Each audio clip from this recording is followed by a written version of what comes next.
I'm painting on Saunders Waterford paper, a wonderful rough press block, and I'm using my squirrel mop.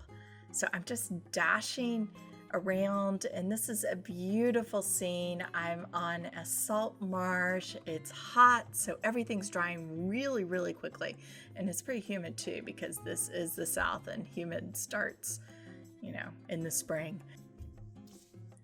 And it's just a gorgeous day, and I'm on a camping trip with my kids. It's beautiful, but it's drying really quick, so that means I'll be able to get my customary 3 washes in, and they're kind of going to overlap each other because there's not going to be any real need for separate drying time. I'm really just moving with the paper. I'm using that rough press and I'm letting my brush just dance. I'm having a lot of fun with the sky. I don't want it too dark, but I am still going to want some contrast and everything in the background because this is really just a sketch. It's not a finished painting. Notice how I'm able to get the greens of the bushes and stuff in there and not have to worry about them making the sky look terrible from it just blossoming everywhere. It's drying really fast. It's really hot. It hit 100 degrees this day, so it's hot. And you have to remember that humidity makes a huge difference. When it gets to be August or so, it's really hard to paint because nothing dries. But we're still at the time when it's hot, but not so humid that drying takes forever. So when you're sketching outside, the whole point of being out here where it's hot and humid and there are bugs and all that kind of thing, and the lighting's a little iffy. I mean, you can spend half an hour playing with light mounts, but what you're out here for is to look and really record the idea of what you see and the feeling of the piece of the salt marsh, the song of the birds, all that sort of thing has an effect on your painting. It really makes a difference.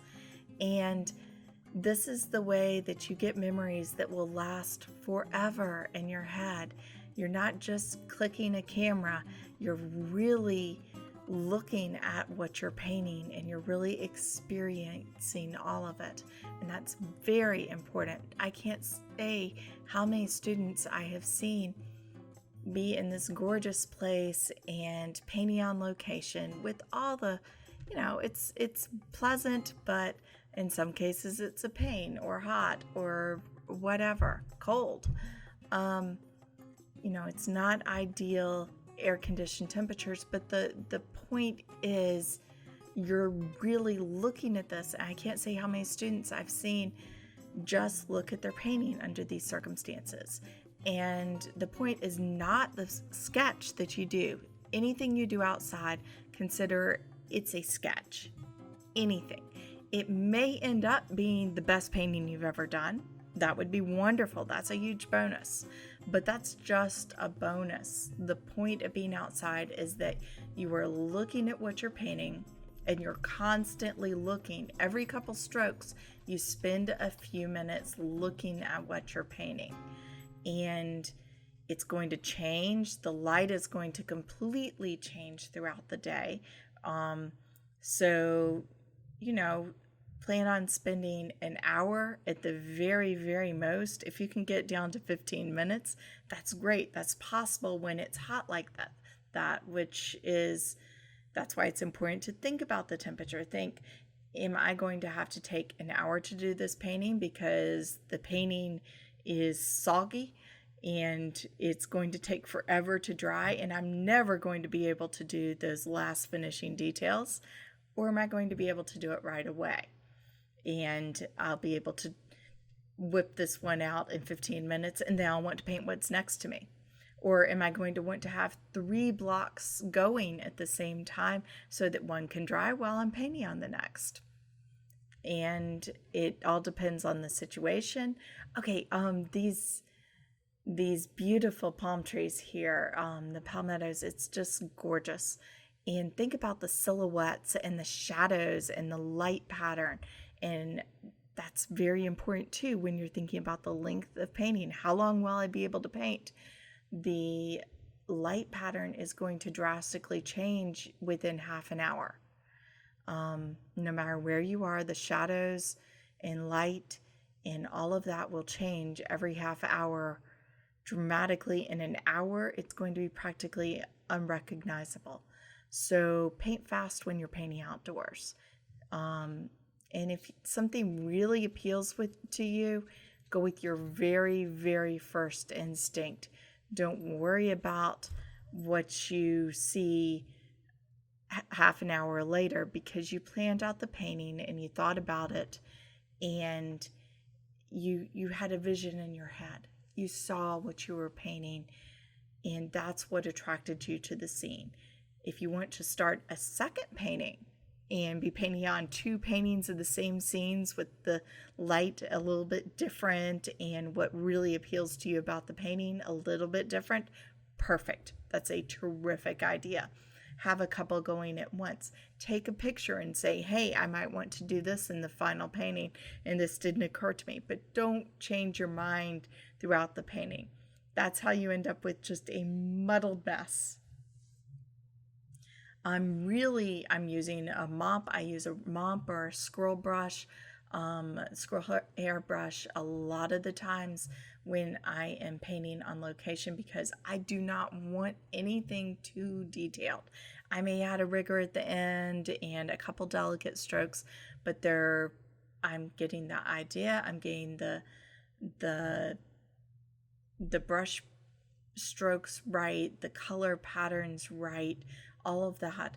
And after I've sat down and I've really paid attention, because, practicing something, you can practice something wrong.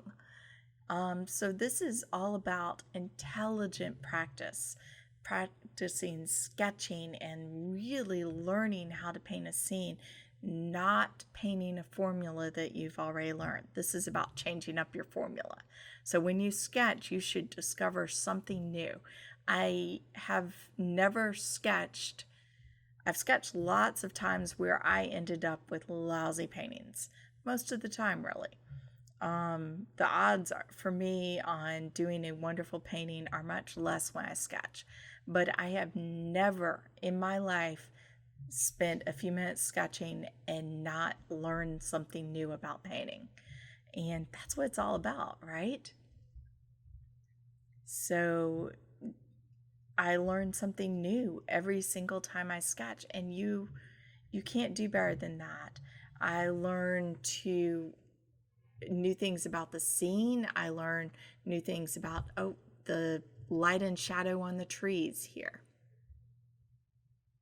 There's always something new to learn about painting, and that's why it's so much fun, because it's never boring. It's just impossible to sketch on location and be bored. So intelligent practice, so sketch it intelligently, where you're really looking at what's around you and you're going for, I want to learn what makes these colors look like this. And don't be scared by a limited palette, because you probably are a little bit of a limited palette on location. That's good. That means that you might have a note in there somewhere that, hey, I need to bring Viridian next time. Most of these colors, though, I'm using Ultramarine Blue, a little bit of Viridian, a little bit of Azo Yellow, a little bit of Nickel Azo Yellow, and dash of Cobalt or Quin Rust. And it doesn't take that many colors. I wouldn't use that many more colors for any painting I did. So you add, a couple bright reds if you're doing roses, or you add maybe another green or blue, depending on what you're doing, but it's the same basic palette all the time. And so take your basic palette with you sketching and work it, and really learn to use that palette And then you might say, hey, when I do this back in the studio and I paint another of these, I want to add a little bit of phthalo blue or whatever it is. Notice how I am not fussing with the detail. I'm using a smaller brush, but I am still attacking that paper. I'm not, being prissy with it. I'm doing big, bold strokes, just enough detail. I don't want a ton of detail. I want just enough detail where I have a center of interest and I'm framing that area where I have the distance and I've got enough that looks like the shrubs and palmettos and interesting stuff going. But I don't go back and draw every single line that I could possibly draw because that's going to make it boring. Actually, I think that one of the differences between sketching and painting is when you do that final painting and you've already sketched it and you know what colors you're using, you have an idea of what kind of strokes and how many washes and all of that sort of information. You've got an idea of how you're painting it. And then for the final painting, I think it's actually more about editing out all the extra stuff you paint when you're sketching. Because even if you're doing it quickly, even if you're trying to edit a lot, you're going to end up putting in details that you don't need. And when you do the final painting, yes, there may be some areas that you do a little bit more detail, but there's going to be a lot more areas that you refine it and remove detail. And that's really the difference, is the refinement and paring it down to just the essentials. And sometimes that can mean a little bit more. Usually it means less in areas. So I hope this gives you some good ideas for sketching on location and inspires you to go sketch at the salt marsh or the beach or wherever you are this summer. Don't forget to check out the supply list and all that information on my website, paintingwatercolor.com.